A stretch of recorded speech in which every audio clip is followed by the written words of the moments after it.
Ei,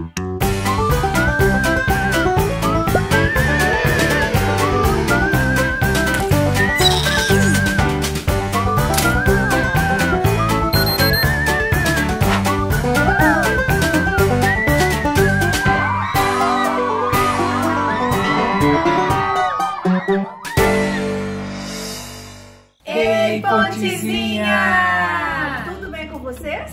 No último episódio, nós terminamos a série Super Kids.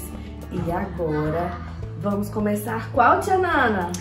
Cantando na chuva! Vai ser super legal durante todo o mês de março, hein? É isso aí, pessoal. Fique ligado que nós vamos aprender muito juntos. Hora da música! Tudo bem, numa boa, tudo bem, numa boa, tudo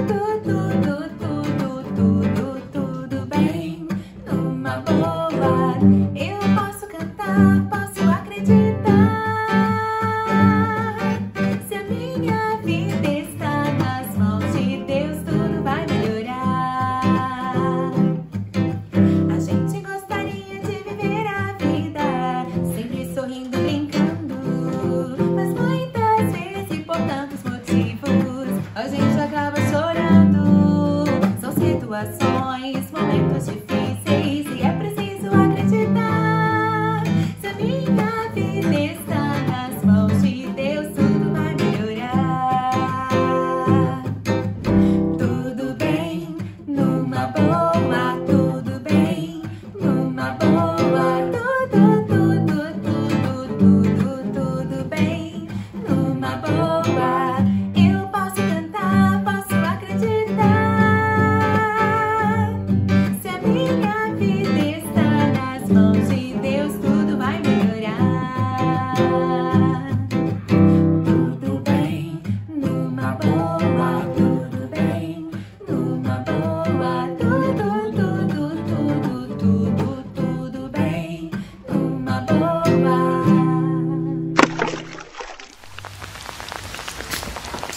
Nossa, que chuva!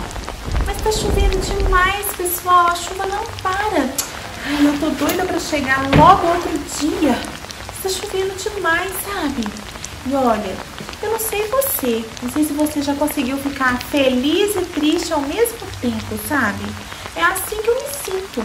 Hoje eu tô assim, feliz e triste. Sabe por quê? Eu tô feliz porque eu tô aqui com vocês, pessoal da Pontezinha. Só que eu também tô triste porque ainda tá chovendo. Tá chovendo muito, sabe? Tem chovido há vários dias aqui na minha cidade. E às vezes eu fico me perguntando, será que nunca vai parar de chover? Nossa, chove tanto, mas tanto que as minhas meias, elas estão ficando encharcadas. E olha, mesmo eu usando botas. Ai, eu não gosto de andar na chuva. Mas eu preciso obedecer porque os meus pais falaram que eu tenho que voltar para casa para almoçar com eles. Mas se eu for na chuva agora, eu vou molhar as minhas meias, como eu já mostrei para vocês. E para chegar em casa, eu tenho que caminhar na chuva. Olha só o tanto que tá chovendo. Eu sei que eu preciso obedecer, mas eu não quero ficar molhada. Eu não gosto de chuva e é por isso que eu tô feliz e tô triste. Ai, eu tô pensando, será que a história de hoje vai me ajudar a saber o que eu posso fazer? Então eu vou lá e volto daqui a pouquinho para contar para vocês. Hora da história! A verdadeira história bíblica de hoje começa com um rei chamado Nabucodonosor e está escrito no livro de Daniel, capítulo 3, versos de 1 a 28. Olá, eu sou o rei Nabucodonosor! Bem, o rei Nabucodonosor achava que era o melhor rei que já existiu e queria que todos soubessem disso. Um dia, ele teve uma ideia de como faria para que todos soubessem que ele era o melhor. Eu vou falar com os meus trabalhadores para fazerem uma estátua gigante para todos se curvarem e me adorarem. E quando eu digo gigante, eu quero dizer gigante.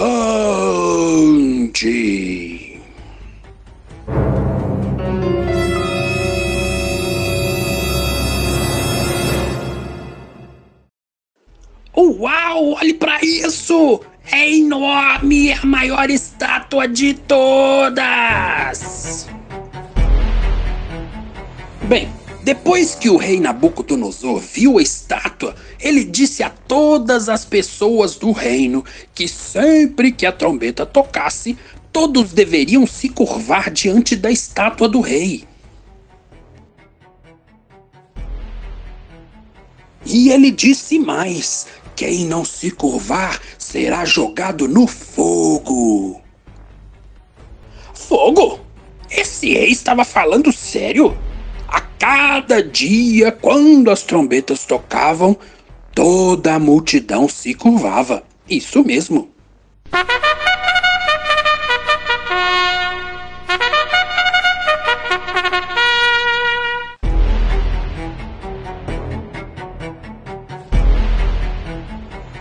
Um dia, quando a música tocou, alguns ajudantes do rei viram 3 homens que não se curvaram para a estátua.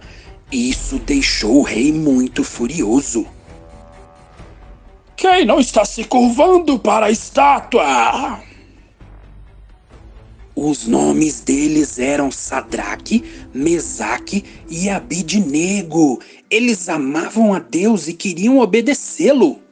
Deus disse ao seu povo para nunca se curvar diante de imagem alguma ou qualquer coisa que não fosse o próprio Deus. Sadraque, Mesaque e Abidnego obedeceram a isso e fizeram o que Deus disse. Eles não se curvaram diante da estátua. Quando o rei soube disso, ele ficou tão furioso que mandou Sadraque, Mesaque e Abidnego para serem jogados na fornalha de fogo.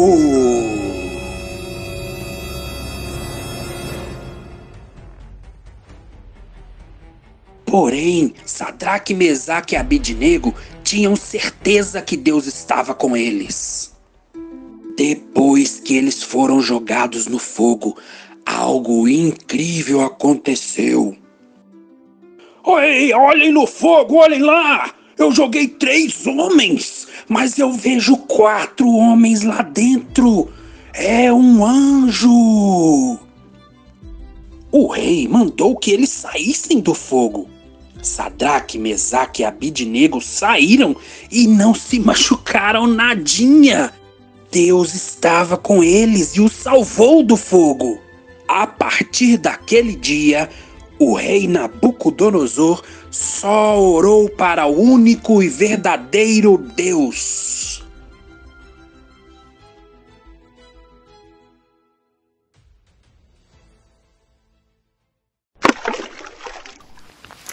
Uau, que legal! Deus ajudou Sadraque, Mesaque e Abidnego em algo muito assustador, vocês viram só?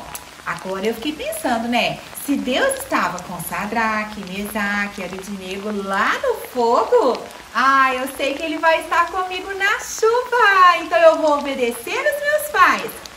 Um beijo, tchau! Hora do versículo. Então, pessoal, vamos para a nossa hora do versículo? O nosso versículo esse mês é outro. Vamos começar?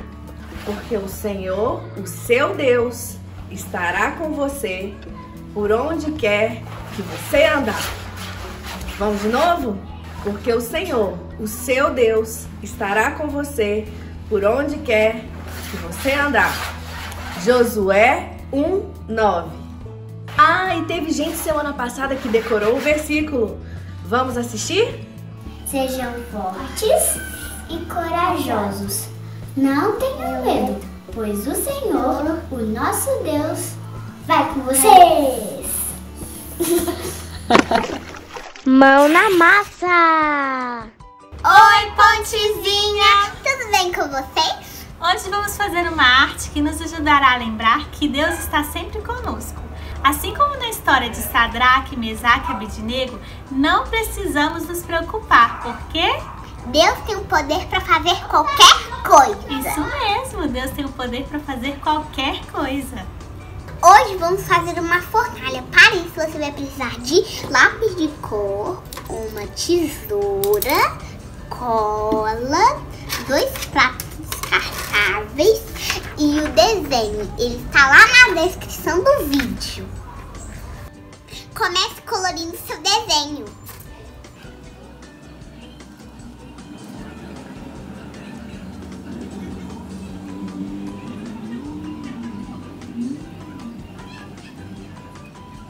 Peça um adulto para cortar um dos pratinhos no meio sem separá-los. Colhe o desenho do fogo no pratinho que você cortou. E ele ficou assim. E a nossa fornalha ficou assim. Quando Sadraque, Mesaque e Abednego estavam no fogo, outra pessoa estava lá com eles. Foi um anjo enviado por Deus para protegê-los. O rei Nabucodonosor... O rei ficou tão surpreso que mandou que saíssem do fogo. Deus estava com eles e os salvou daquela fornalha. Deus tem o poder para fazer qualquer coisa. Isso mesmo, Deus tem o poder para fazer qualquer coisa. Então, beijos e até a próxima. Tchau, Pontezinha. Pessoal, que incrível essa história! A gente entendeu ali que Sadraque, Mesaque e Abednego, eles confiaram em Deus, porque eles sabiam que o Deus Todo-Poderoso controla todas as coisas, ele poderia livrá-los e de fato o Senhor os livrou. Vamos orar? Deus, obrigado por essa história tão linda e pelo tanto que nós aprendemos com isso. Nós sabemos, Senhor, que podemos confiar no Senhor, porque o Senhor cuida de nós e sabe o que é melhor para nós. Nós confiamos em Ti, ó Deus. É o que agradecemos ao Senhor e pedimos para o Senhor continuar conosco. Em nome de Jesus, amém. Tchau, Pontezinha!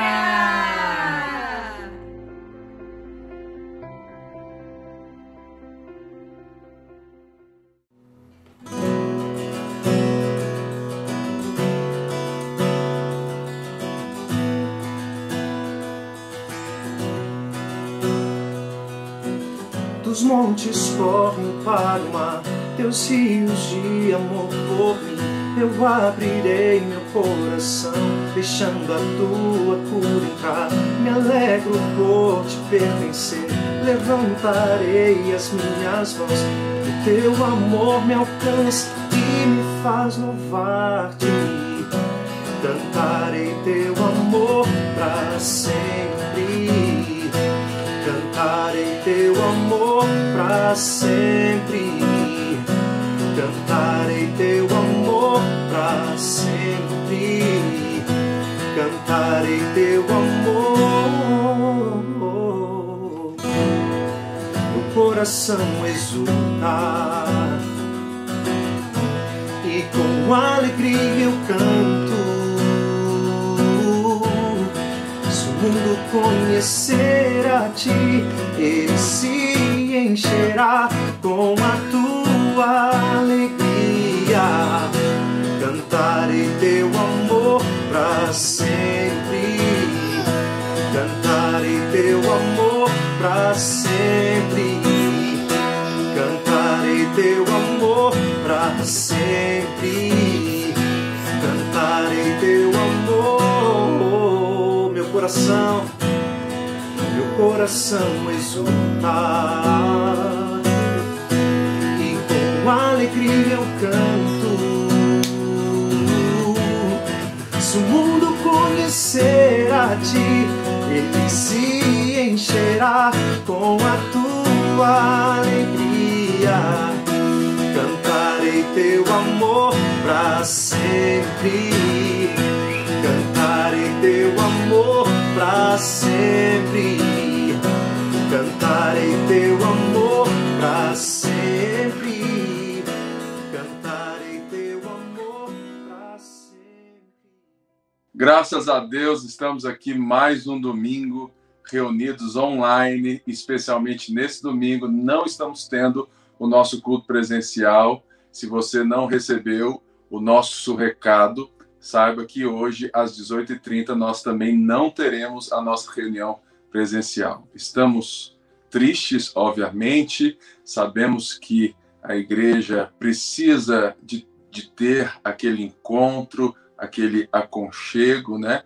É tão importante para nós, e como somos essa igreja em plantação, é tão importante estarmos ali nos cultos presenciais. Mas temos certeza de que a nossa fé não se resume a lugares, mas se resume a uma pessoa. É o Senhor Jesus Cristo, nós somos seu corpo, somos o templo do Senhor, porque estamos em Cristo e nele podemos cultuar, celebrar, de casa em casa. Por isso eu quero te convidar a aquecer seu coração, mesmo em meio a tanta crise, a tanta dor, tanta coisa acontecendo. Faz um ano que estamos assim e parece que andamos muito pouco, não é verdade? Mas eu quero orar e quero que você ore junto comigo agora, clamando a Deus por socorro, por misericórdia, por alento, por força, por renovo, tanto em cada um de nós, quanto também em Belo Horizonte e no Brasil. Senhor, eu me prostro diante do Senhor e, como corpo de Cristo, nós, nessa hora, rogamos a Ti que o Senhor tenha misericórdia de nós, que o Senhor tenha misericórdia da nossa cidade, que o Senhor tenha misericórdia da nossa nação. Pedimos, Pai, sobre todos aqueles que estão entristecidos, desamparados, que têm visto e vivido, né, a crise de uma forma bem cabal, aqueles que perderam renda, aqueles que perderam entes queridos, tantas pessoas, Pai, que nós perdemos na nossa nação e no mundo. Por isso, nós te pedimos que o Senhor tome a nossa dor nessa hora, que o Senhor traga o seu bálsamo, que o Senhor traga o seu renovo, que o Senhor traga o teu poder sobre as nossas vidas nessa hora. Abençoamos, Pai, Belo Horizonte, o nosso prefeito, dá-lhe graça, sabedoria.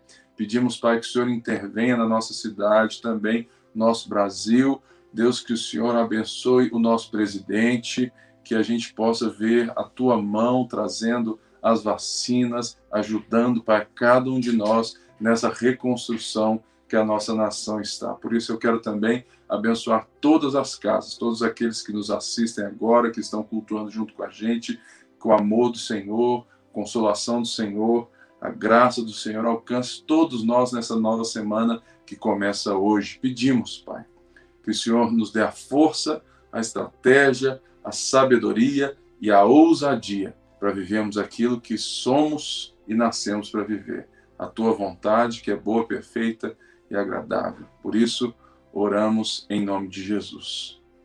Amém? Amém. Nessa hora, nós vamos entregar ao Senhor as nossas ofertas com generosidade. Sabemos que estamos em um momento importante na plantação da ponte, e se você é membro da ponte, eu quero contar com a sua constância, que você seja constantemente generoso. Vai aparecer aqui o código do Pix, a chave do Pix e a conta da nossa igreja, que você possa dar de coração aberto, generoso, com alegria ao Senhor, porque somos uma comunidade saudável que busca sempre apoiar uns aos outros em todas essas circunstâncias. Por isso, nós cremos que temos aqueles que precisam de receber da nossa generosidade e temos aqueles que estão constantemente sendo generosos. Somente esses dois tipos de pessoas devem existir no nosso meio, para que não haja entre nós ninguém que esteja usufruindo ou consumindo a fé sem participar dessa vida em família, se doando, se entregando e também recebendo amor. E nessa hora, nós vamos terminar a nossa série Das Ruínas, um Jardim. Porque nós sabemos que ainda estamos em tempos de pandemia, tempos difíceis, que parece que hoje estamos em um dos piores momentos na nossa nação, temos aí a esperança de uma vacina que já chegou, que já existe, mas que ainda não chegou nos nossos lares. Oramos e pedimos a Deus graças sobre isso. Por isso, é necessário revermos ou aprendermos novamente aquilo que o Senhor nos ensina sobre os fundamentos da fé, aquilo que é real para nós e quem nós somos. E essa série vem justamente trazer na carta de João, a primeira carta de João, escrevendo a várias igrejas que ele era esse pastor, lembrando eles de quem eles são ou de quem eles eram, e lembrando você, me lembrando também quem nós somos e aquilo que significa amar o Senhor, servir ao Senhor e aquilo que é verdadeiramente útil e relacional, verdadeiro para nós. Eu quero te convidar a abrir, então, aqui a primeira carta de João, no capítulo 5. Nós vamos ler todo esse capítulo de parte em parte e eu vou explicando um pouquinho para você, que você possa ser transformado nesse dia ouvindo a palavra do Senhor. Verso 1. Todo aquele que crê que Jesus é o Cristo é nascido de Deus. E todo aquele que ama o Pai ama também o que dele foi gerado. Assim sabemos que amamos os filhos de Deus, amando a Deus e obedecendo aos seus mandamentos. Porque nisso consiste o amor a Deus, em obedecer aos seus mandamentos, e seus mandamentos não são pesados. O que é nascido de Deus vence o mundo, e esta é a vitória que vence o mundo, a nossa fé. Quem é que vence o mundo? Somente aquele que crê que Jesus é o Filho de Deus. Este é aquele que veio por meio da água e do sangue, Jesus Cristo, não somente por água, mas por água e sangue. E o Espírito é quem dá testemunho, porque o Espírito é a verdade. Aqui nós vemos João já encerrando a sua carta, e nesses primeiros versos ele nos lembra aquilo que ele vem falando desde então. João escreve essa carta de uma forma muito singular, não dando bom dia, boa tarde, boa noite. João chega nos lembrando verdadeiramente aquilo que é o mais importante, que é justamente entender que nós somos de Deus, que nós temos a vida eterna. Por quê? Porque havia um conjunto de pessoas que havia saído de dentro das igrejas aqui em questão, que estavam dizendo que havia um conhecimento intelectualizado superior e que isso era a verdadeira espiritualidade, o verdadeiro alcance. Isso também diminuía a obra de Cristo, aonde eles diziam que Cristo não era verdadeiramente humano, que é impossível que o ser humano possa ter algo bom nessa matéria, que a matéria é má, portanto Deus não pode se tornar homem. E nós vimos então um pouco sobre a verdadeira comunhão com Deus. E João fala que, de fato, aquele que diz que conhece a Deus e não anda na luz, esse é mentiroso. Nós vimos também muito sobre o que é amar o próximo. Nós vimos muito o que é o verdadeiro amor de forma sacrificial, nesse sentido de que se nós dissermos que amamos a Deus, mas somente a nossa boca o confessa, mas a nossa vida não exerce, não fala, não vive aquilo que nós dizemos crer, nós somos mentirosos também. Por isso, João nos lembra essa verdade, a verdade de que Jesus veio ao mundo em carne e osso, os apóstolos viram, os apóstolos apalparam, e esse é a vida eterna, a vida do próprio Deus, que Jesus veio e na sua obra ele nos restaura, ele nos redime. E aqui nós vemos uma nova palavra sendo inserida, que é nascido de Deus. Aqui nós vemos que todo aquele que crê que Jesus é o Cristo é nascido de Deus, e todo aquele que ama o Pai também ama aquilo que dele é gerado. João, então, vai lembrar nesses primeiros versos tudo aquilo que ele ensinou, e vale a pena lembrarmos também que nós estamos falando, que nós sabemos, ou seja, João usa essa palavra sabemos 8 vezes somente nesse capítulo. porque ele está reafirmando algo que nós já conhecemos. Ou seja, nós sabemos que amamos os filhos de Deus.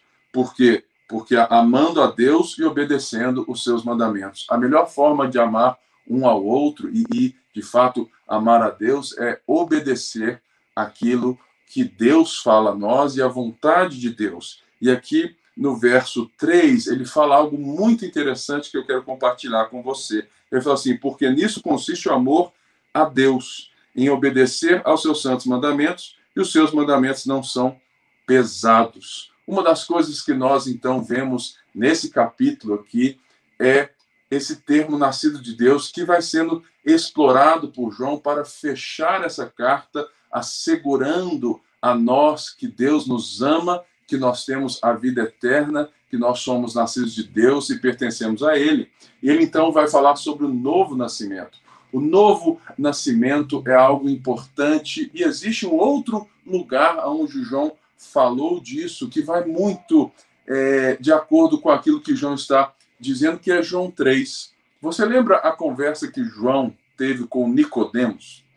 Nicodemos, o homem mais velho, senhor, era rico, religioso, membro do Sinédrio. Nicodemos vem a Jesus à noite, porque não podia ser visto com ele, e ele vem também em nome desse partido, desse Sinédrio, que queria fazer tratados com Jesus, e Jesus fala algo estarrecedor para esse homem, esse senhor, esse rico e esse religioso. Sabe por quê, irmãos? Porque quando nós pensamos em nascer de novo, quando nós vamos perguntar na sociedade o que isso significa, muitas pessoas têm a impressão que somente precisam do novo nascimento, somente precisam ter uma nova vida aqueles que estão em condições desfavoráveis. Ou seja, aqueles que estão perdidos em algum entorpecimento ou aqueles que não têm esclarecimento. Ou seja, muitas pessoas acham que o nível de esclarecimento social, intelectual, é significativo e determina quem precisa ou não desse novo nascimento, porque as pessoas enxergam esse novo nascimento uma experiência mística, algo que mudou a sua vida, e muitas pessoas acham, não, aquela pessoa precisava. Exemplo, alguém que estava perdido nas drogas, e quando encontra Jesus, fala assim, graças a Deus que ele encontrou Jesus, ele precisava. Alguém que estava perdido em tantas coisas, ou seja, a sociedade, ela tem esse entendimento do novo nascimento totalmente diferente daquilo que Jesus nos chama. E em Nicodemos, a conversa de Jesus com Nicodemos, nós vamos aprender muito daquilo que Jesus está falando e diante daquilo que ele vem dizer nesse capítulo, porque quando ele diz para Nicodemos que Nicodemos precisa nascer de novo, ele está então deixando claro que todas as pessoas, sem distinção, precisam nascer de novo. E é essa a mensagem que João está dizendo quando ele afirma, olha, vocês são de Deus, vocês que permaneceram, vocês que são, que creem em Jesus, vocês são nascidos de Deus. Então, não se apavorem, não se turbe o vosso coração, porque vocês estão sendo achacoalhados, aterrorizados por essas mensagens mentirosas e esses falsos mestres, mas eu vim aqui, escrevo para assegurar vocês que vocês são nascidos de Deus. Mas o que é então ser nascido de Deus? O que é ser nascido de novo? Já que com a conversa de Jesus junto desse homem rico, que era um religioso, nós vemos que todos, não existe distinção para aqueles que uns precisam e outros não precisam nascer de novo. E ele diz assim que aquele que é nascido de Deus é aquele que ama aquilo que de Deus é gerado. Nesse sentido de que nós entendemos que Jesus é eternamente gerado do Pai. Ele não nasceu do Pai, ele não é criado pelo Pai, mas ele é eternamente existente juntamente com o Pai. Mas nós entendemos então que ao falar sobre esse falso ensino que estava dizendo sobre Jesus não ser verdadeiramente homem e nem verdadeiramente Deus, ser aparência de Deus apenas, ou aparência humana, como se fosse um fantasma, e vamos ver mais para frente que alguns estavam dizendo que o homem Jesus recebeu o Cristo no batismo e que o Cristo saiu do homem Jesus antes da crucificação, o que é verdadeiramente mentira e que João atesta aqui verdadeiramente. E ele diz assim: assim sabemos que amamos os filhos de Deus, amando a Deus e obedecendo os seus mandamentos. Verso 2. Porque nisso consiste o amor a Deus, em obedecer os mandamentos, e os seus mandamentos não são pesados.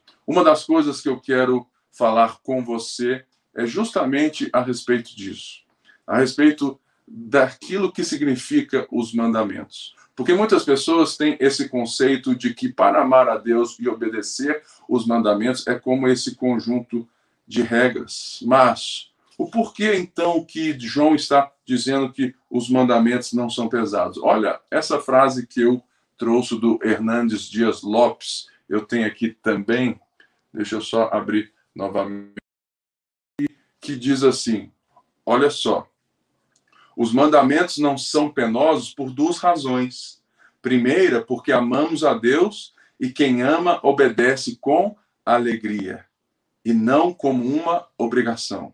Segunda, porque a ordem para obedecer recebemos, porque com a ordem para obedecer recebemos o poder para cumpri-la. Ou seja, o que nós temos que entender aqui? Que os mandamentos não são pesados, porque como nós nascemos de novo, como nós somos agora propriedade exclusiva de Deus, eles não são pesados porque nós temos gratidão. Se você obedece a Deus para ganhar a Deus, pode ser que você precise rever, e essa mensagem é para você, se você é nascido ou não de novo. Porque se você faz para ter, se você faz para ganhar a Deus, quer dizer que você está na semelhança de Nicodemos, ou de qualquer outra pessoa que não é nascida de Deus, que não entendeu o sacrifício e a obra do Senhor Jesus Cristo por nós. Por isso, nós não obedecemos por obrigação. Nós obedecemos por gratidão, com alegria. Mas não só isso. Nós não temos os mandamentos como algo pesado, porque nós recebemos o quê? O poder. O poder de viver segundo esses mandamentos. Se você voltar na Bíblia e ver a história do povo de Israel tentando obedecer à lei mosaica, você vai ver que os próprios sacrifícios cerimoniais estavam ali para trazer o perdão, né? Porque era impossível que eles obedecessem a Deus segundo a sua própria natureza pecaminosa, carnal, né, que jaz no maligno, como inimigos de Deus, o qual Paulo nos ensina em Efésios, em Romanos. Ou seja, é impossível exigir de um não nascido de novo. É impossível exigir de um frequentador de igreja evangélica que não nasceu de Deus, que não nasceu de novo, que ele viva a vida de Deus, que ele viva segundo Deus, porque é muito pesado. Ou seja, nós não podemos exigir de uma sociedade pagã as coisas que nós cristãos somente temos o poder para viver. Nós não podemos exigir e querer impor numa sociedade pagã princípios que nós somente temos o poder para viver, e por isso não é pesado para nós, porque nós temos o poder do Espírito Santo e esses mandamentos nós vivemos, encaramos e queremos com alegria, porque nós amamos a Deus. Isso é importante. E por isso ele diz aqui, é no verso 4, um verso que é muito usado e muito dito, que é o quê? O que é nascido de Deus vence o mundo. E esta é a vitória que vence o mundo, a nossa fé. Quem é que vence o mundo? Somente aquele que crê que Jesus é o Filho de Deus. Aqui vale também outro comentário importante. O que João está dizendo, ele está falando sobre aqueles que creem em Jesus, e aqueles que têm o Filho têm o Pai, aqueles que amam o Pai e o Filho amam os seus mandamentos e obedecem com gratidão e alegria. E ele fala então que não apenas nós somos nascidos de Deus, mas nós vencemos o mundo. Vencemos o mundo, ou seja, a vitória, que é um ato contínuo contra todo esse poder maligno, desse sistema maligno. Ele fala assim que a vitória que vence o mundo é a nossa fé. Ele não está dizendo que é a nossa fé que vai exercer essa vitória em um sentido de fé na fé. O que João está dizendo é a fé no seu objeto, é a fé na pessoa do qual nós estamos vivendo e proclamando. Porque olha o verso 5. Quem é que vence o mundo? É a pergunta que ele faz. Somente aquele que crê que Jesus é o Filho de Deus. Ou seja, o que vence o mundo é o Filho de Deus. O que venceu o mundo, o que nasceu de uma virgem, o que nós vimos, aquilo que nós apalpamos, aquilo que nós testemunhamos, o verbo que se fez carne e habitou entre nós, aquilo que João está dizendo é justamente Jesus, é aquele que veio e expulsou as trevas, tirou-as dos seus domínios, porque o mundo jaz no maligno, nesse sentido de que ele está entorpecido, adormecido, sendo levado para destruição sem perceber. Então, nesse sentido, nós temos que crer, e olha só essa frase do N.T. Wright sobre esse assunto que eu destaco para você agora. A vitória que vence o mundo é a morte salvífica de Jesus. E aqueles que pela fé se agarram a Deus, que é tornado conhecido pessoalmente no Jesus que morreu na cruz, e por intermédio dele, compartilham essa vitória que vence o mundo. É tão lindo ver que quando nós temos a nossa confiança naquele que venceu o mundo, naquele que tem todo o mérito, essa é a nossa fé, a nossa confiança nessa pessoa, é a nossa confiança em Jesus que faz com que a gente vença essa luta incessante que nós estamos diante dela em um mundo. Mas lembrando aqui que o mundo não é o mundo físico, não é esse mundo material, mas é o sistema que foi colocado em escravidão pelo pecado humano, que foi, agora está sob o poderio das trevas. Aqui mesmo, nesse texto, João fala que o mundo jaz no maligno. E a gente então segue, no verso 6, ele vai explicar isso. Este é aquele que veio por meio da água e do sangue. Jesus Cristo, não somente por água, mas também por água e sangue, o Espírito a quem dá testemunho, porque o Espírito é o Espírito da verdade. Verso 7 aí, ó.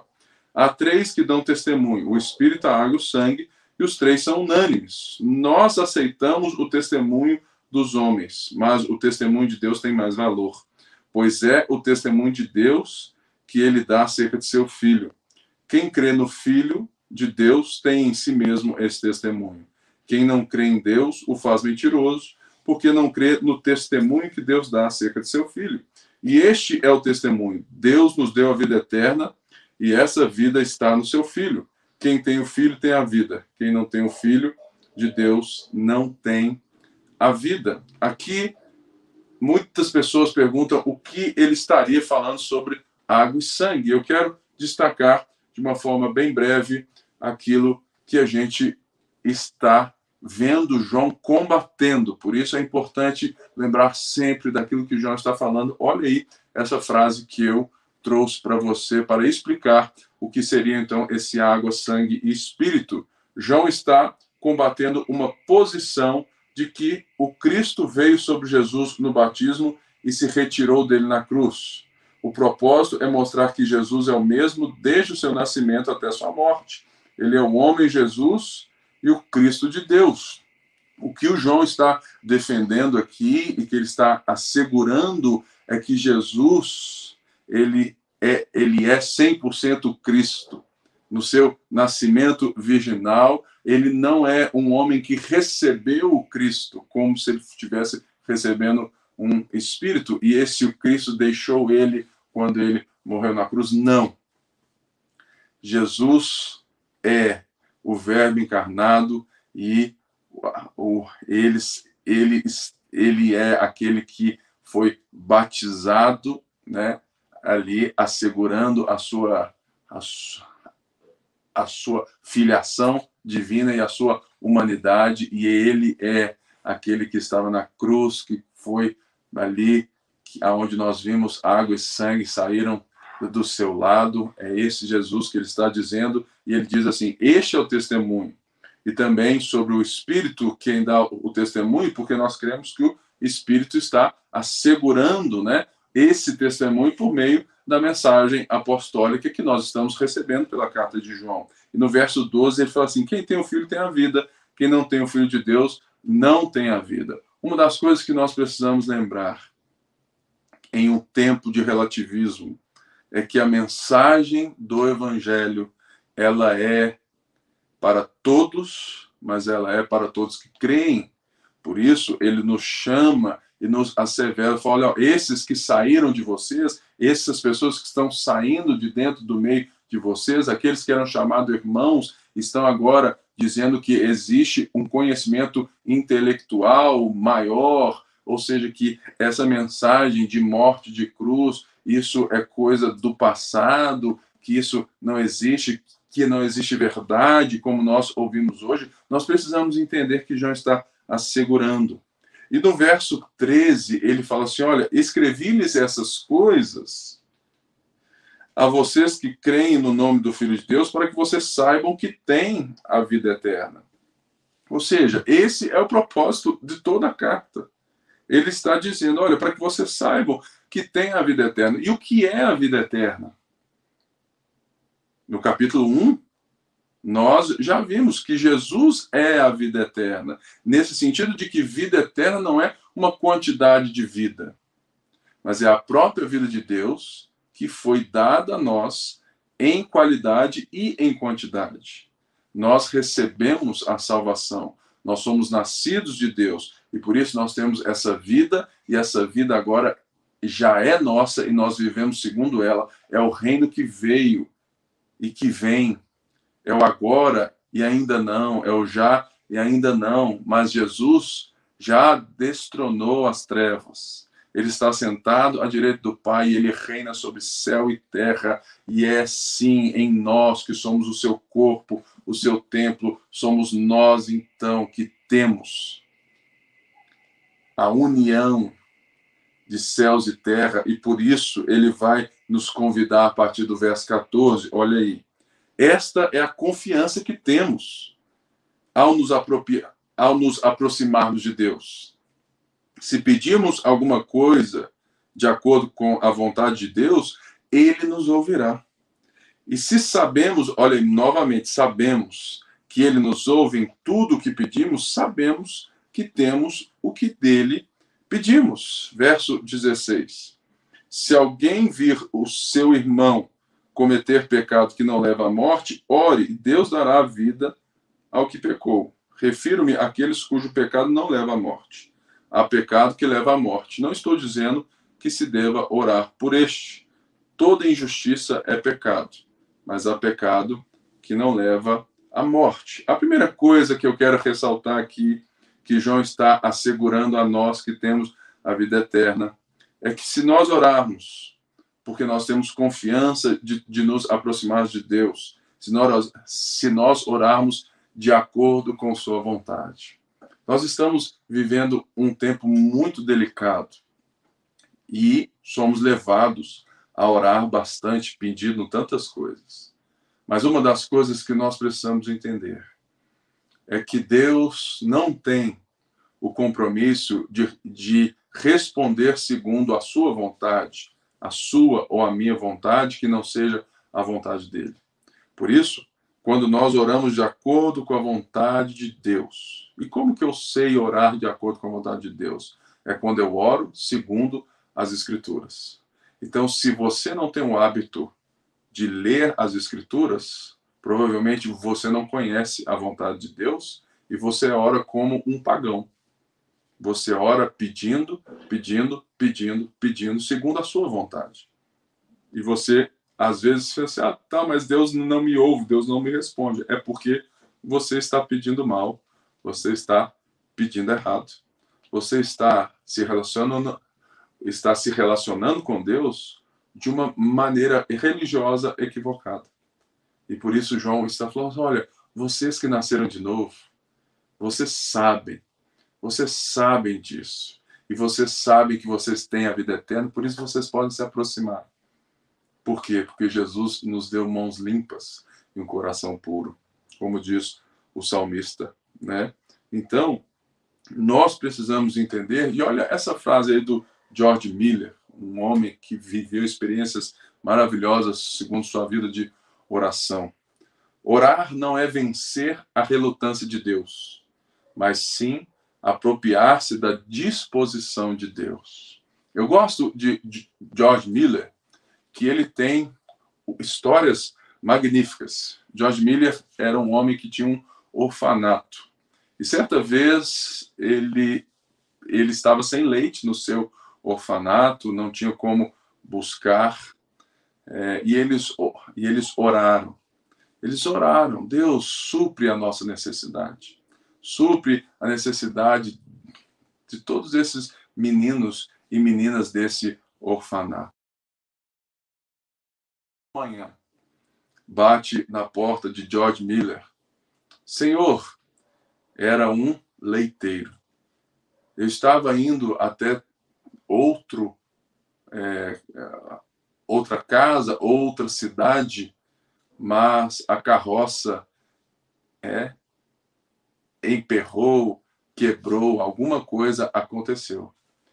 E eu tenho esses leites aqui, esse leite aqui, em grande quantidade. E eu não tenho para quem dar. E se eu não der esse leite para alguém, eu vou perder o leite. O senhor quer esse leite? Irmãos, Deus supriu, ouviu a oração daqueles meninos, daqueles órfãos e deste homem, George Miller. É esse homem que escreve essa frase, que novamente eu quero ler com você. Orar não é vencer a relutância de Deus, mas sim apropriar-se da disposição de Deus. Olha só, o que nós estamos falando sobre orar não é que eu vença a batalha de convencer a Deus com muitas palavras, mas é que eu fale com Deus, eu me relacione com Ele, eu me exponha a Ele, eu escute Ele, para que a vontade de Deus se torne a minha. Seja feita a sua vontade, assim na terra como é no céu. O pão nosso cada dia dá-nos hoje. Ou seja, orar não é vencer uma batalha de falar na cabeça de Deus para Ele fazer algo por você. Orar é um relacionamento de uma conversa entre filho e pai, para saber os propósitos, os desígnios, as vontades de um relacionamento. Moisés orou e a Bíblia diz que Deus, de uma forma soberana, que Deus foi se relacionando, se revelando, de uma forma tão linda. As orações de Moisés, de Abraão, de tantos homens, de Davi, E uma das coisas mais lindas é que nós podemos orar quando nós estamos cientes da vontade de Deus. Fica tão mais fácil, porque nós vamos orar e pedir a Deus aquilo que Deus tem como sua vontade para fazer em nós. Lembramos, então, daquilo que Paulo fala em Romanos 12. Fala muito disso aqui. Rogo-vos, pois, irmãos, pelas misericórdias de Deus, que apresenteis os vossos corpos como sacrifício vivo, santo e agradável a Deus, que é o vosso culto racional. E não vos conformeis com esse século, mas transformai-vos pela renovação da vossa mente, para que experimenteis qual seja a boa, perfeita e agradável vontade de Deus. E ele segue aqui e traz uma parte que é muito difícil de entender, mas eu quero apenas ler aquilo que John Stott entende como sendo uma boa explicação dos versos 16 e 17, quando nós vamos entender que João está dizendo seu irmão, ele não está dizendo irmão em Cristo, mas irmão da igreja visível. Igreja visível são todas as pessoas que frequentam a igreja, ou seja, a ponte, ela é uma igreja visível. Você pode ser um frequentador da ponte e por isso nós chamamos você de irmão. Mas com todo o carinho que eu tenho, né, nós entendemos que existem pessoas em todas as igrejas que não são nascidas de novo. Portanto, João está separando essas pessoas. Essas pessoas não são parte da comunidade da igreja invisível, que é a igreja de Cristo. Porque nem todo mundo que frequenta a igreja faz parte da igreja de Cristo. Nós precisamos aprender isso dia após dia e nos perguntar, primeiramente, se nós fazemos parte dessa igreja invisível. Olha só o que o John Stott vai explicar um pouco sobre isso. Ele diz assim: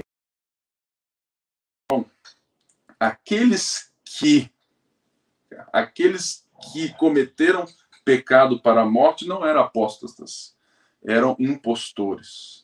Não eram verdadeiros irmãos que tinham recebido a vida eterna e depois a perderam. Eram anticristos, do qual João já escreve muito disso. Negando o filho, não tinha o pai. Eram filhos do diabo, não filhos de Deus. É certo que outrora foram membros da igreja visível e, sem dúvida, passavam por irmãos nesse tempo. Mas saíram e, com a sua saída, ficou evidente que ele nunca tinha sido dos nossos. Visto que rejeitaram o filho, não tinham direito à vida. Seu pecado era realmente para a morte. Ou seja, o pecado para a morte aqui é justamente a incredulidade no Filho de Deus. É negar que Jesus é quem ele diz que ele é, o que João está testemunhando desde o princípio nessa carta e no seu evangelho, aquilo que é a mensagem apostólica. Se você não crê que Jesus nasceu de uma virgem, que ele é Deus, o Deus Filho, que ele morreu naquela cruz, que ele ressuscitou ao terceiro dia, está sentado à direita de Deus, você é como esses que estão no pecado para a morte. Aqueles aonde não existe perdão se não houver arrependimento e crença. Ou seja, somente aqueles que creem que Jesus é o Filho de Deus têm a vida eterna. João vem falando isso de uma forma cabal. E nós, então, chegamos aqui nos últimos versos, do verso 18 a 21, que ele vai fechar falando muito desse novo nascimento e assegurando essas pessoas sobre isso. Olha só o que ele diz. Sabemos que todo aquele que é nascido de Deus não está no pecado. Seu de Deus o protege e o maligno não atinge. Sabemos que somos de Deus e que o mundo todo está sob o poder do maligno. Sabemos também que o Filho de Deus veio e nos deu entendimento para que conheçamos aquele que é verdadeiro. E nós estamos naquele que é verdadeiro, em seu Filho Jesus Cristo. Este é o verdadeiro Deus e a vida eterna. Filhinhos, guardem-se dos ídolos. Olha só que coisa interessante. João vai agora fechar falando as características do que é também um novo nascimento, aquele que é nascido de Deus. A primeira coisa que ele fala no verso 18 é que aquele que é nascido de Deus não está no pecado. Ele não está falando aqui que aquele que é nascido de Deus não peca. O que ele está falando é que aquele que é nascido de Deus não está debaixo do domínio do pecado e não tem o pecado como uma continuidade. Vou dar um exemplo. Você que antes de nascer de novo tinha um hábito pecaminoso, você era mentiroso, você, todo dia mentia para até você mesmo. Mas quando você nasce de novo, esse hábito é quebrado na sua vida e por mais que você ainda minta, porque você não está totalmente liberto desse vício, desse pecado, você é incomodado, você se arrepende desse pecado, você sabe que isso não faz parte de você. Lembrando de Nicodemos, aquele que é nascido de Deus, então não é aquele que está fazendo as coisas certas, mas é aquele que não está debaixo do poder do pecado, como nós vemos no verso 19. Mas uma coisa interessante que ele fala é que aquele que é nascido de Deus, Deus o protege. O protege no sentido de que o maligno não o atinge. Eu não sei se você já assistiu o filme Harry Potter, né? Se você não assistiu, né? Eu já, e tem ali uma cena no último filme que é muito interessante, quando o bruxo Mor, que assume o corpo de um homem, o Voldemort, ele tenta matar o Harry desde lá da sua infância, mas ele não consegue. E uma das últimas cenas do filme é quando ele tenta alcançar, atingir o Harry Potter, e de alguma forma a mão dele vai tendo algo estranho e tudo mais, ele não consegue atingir. E nós vamos aprender a partir da saga e neste filme em especial, que Voldemort não tinha como atingir o Harry, não porque ele tinha a marca, ou não por qualquer outra coisa, senão pelo amor sacrificial da sua mãe por ele. Isso era o que fazia com que, né, o Harry Potter não pudesse ser alcançado pelo bruxo maior, que era esse cara, o Voldemort, né? Se você não gosta do filme e tudo mais, não tem nenhum problema. Eu já vi, acho muito massa, e tem uma lição bem interessante nesse filme, se você prestar atenção. Ok, então é justamente isso. Não é que nada de mal acontece segundo os nossos... A gente estaria dizendo que um cristão não pode morrer de Covid, sendo que milhares já faleceram e estão com Cristo. Isso, então, pode dizer que aqueles que são nascidos de Deus não podem experimentar a pobreza, né? Porque esse maligno não atinge. Ou seja, nós temos que diferenciar a resultante do pecado humano da ação do maligno nesse sentido também, né? Aqui nós estamos falando que Deus nos protege, e no sentido de tudo aquilo que acontece conosco, Deus está nos protegendo, nos ensinando e nos guardando em certo sentido. Isso nós devemos confiança a Deus. Se nós estamos passando por esse momento, quer dizer que Deus está nos protegendo. Deus tem a sua vontade, a sua soberania sobre todas as coisas, e que nós podemos descansar nisso, porque o maligno não nos toca, e que nós, então, temos que passar a ver o que podemos ouvir de Deus no meio desse caos todo e fazer das ruínas um jardim. A outra coisa que vamos entender, então, porque ele fala no verso 19, né? Sabemos que somos de Deus. Ou seja, aquele que é nascido de Deus, ele tem uma mudança de identidade. Não é apenas algo que eu faço ou deixo de fazer. É um transporte. Paulo vai dizer isso também, que nós somos transportados, ou seja, arrancados com raízes tudo, do império das trevas para o reino do Filho do seu amor.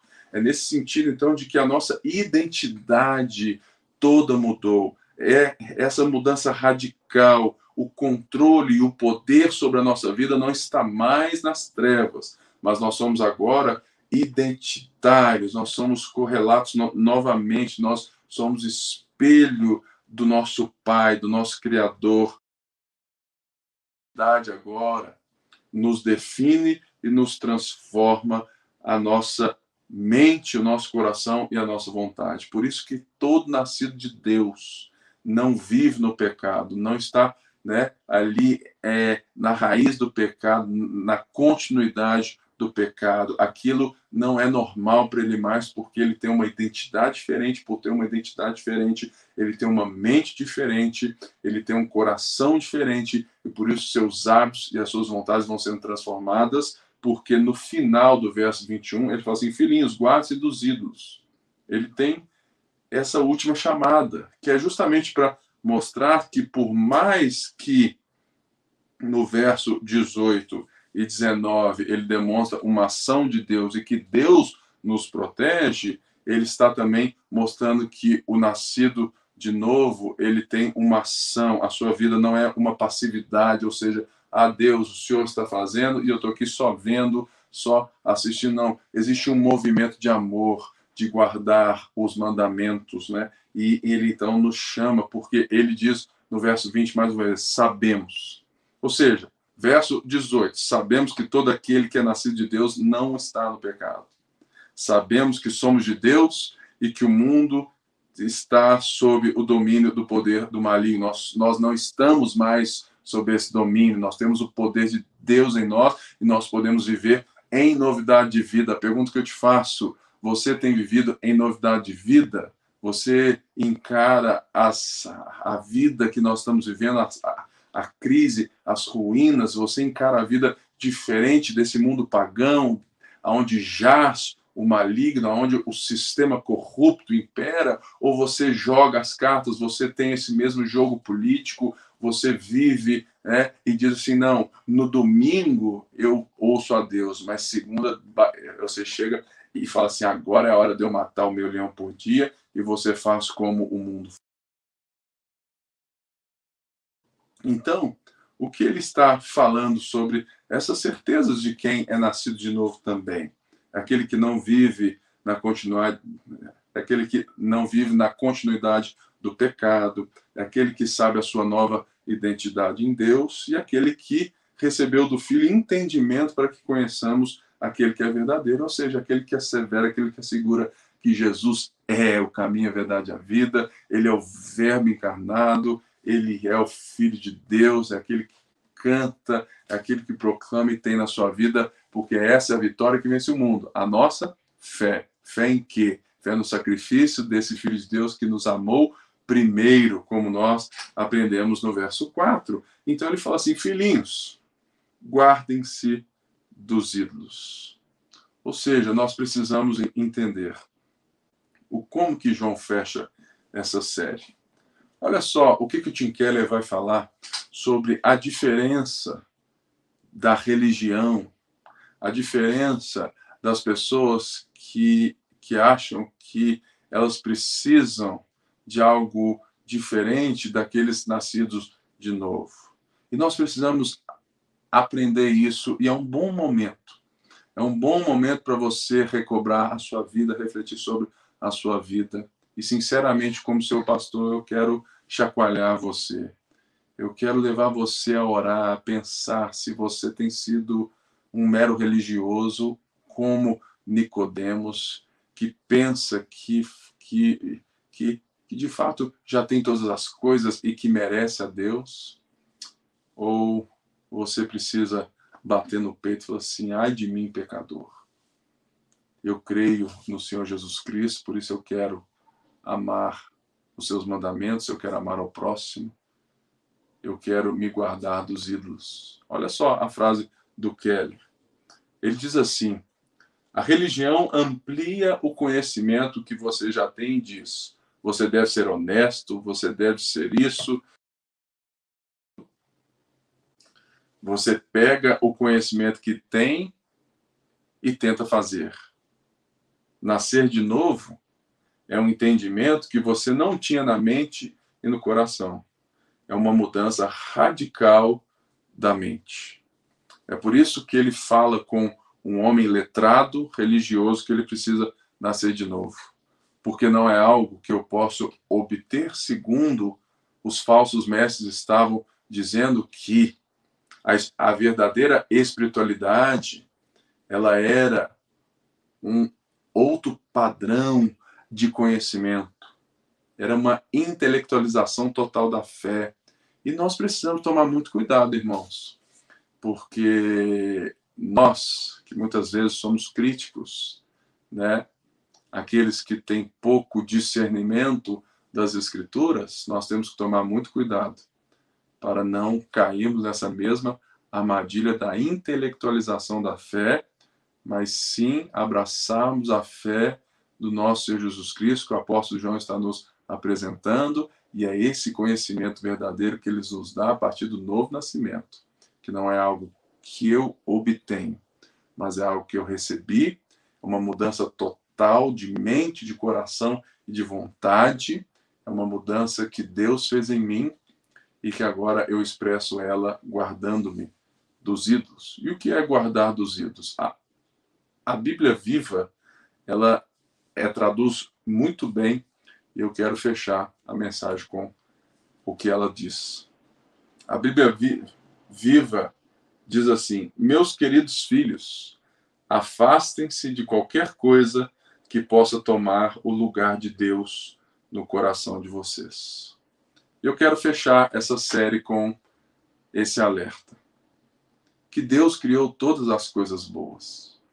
Nós as deturpamos. Por isso, muitas coisas que nós fazemos, e às vezes nós elevamos ao status de Deus, nós precisamos nos arrepender, porque quando eu amo a Deus, acima de todas as coisas, quando eu amo o próximo, eu tenho o poder de amar cada coisa diante do seu lugar, como nós vimos no capítulo 4, quando nós vemos também isso bem explicado no livro do C.S. Lewis, Os 4 Amores, que o Bruno disse na última mensagem, que tudo tem o seu amor próprio, mas existe um amor que está acima de todos os amores, que Jesus diz que resume toda a lei e os profetas. É amar a Deus de todo o coração, de todo entendimento, de toda a sua alma, de toda a sua força. E amar ao próximo como a ti mesmo.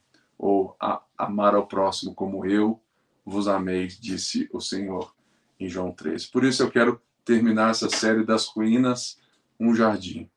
Desafiando você, enquanto estamos nessa semana, ainda muito mais em casa, que você gaste tempo refletindo sobre essa palavra, que você leia a carta de João toda de novo, vai marcando. Se você te der dúvida, manda para mim aqui no Zap, manda para o Bruno, que você possa se dedicar às Escrituras, à oração, a fazer o bem, a olhar para o lado, a amar o próximo, porque nós somos chamados a construir um jardim.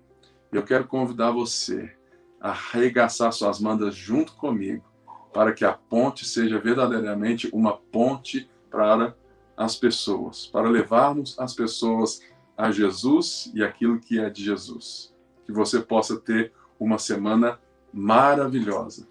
E tome muito cuidado, né? Fique em casa, use a sua máscara, e que Deus abençoe o seu trabalho também, que Deus abençoe a sua família e que Deus nos guarde.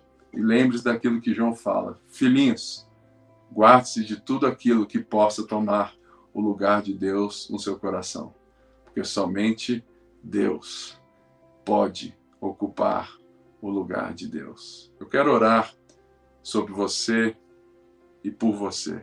Senhor, eu quero abençoar os meus irmãos, as minhas irmãs, nessa hora, dizer a alegria que eu tenho de saber que estamos juntos nessa jornada de fé. Também todos aqueles que já passaram pela nossa vida, nós abençoamos a vida deles também. Que Belo Horizonte possa ser novamente recheado pelo teu mover, que Belo Horizonte possa ter esse mover de arrependimento, de amor novamente, que a gente possa ver a tua graça, o teu perdão.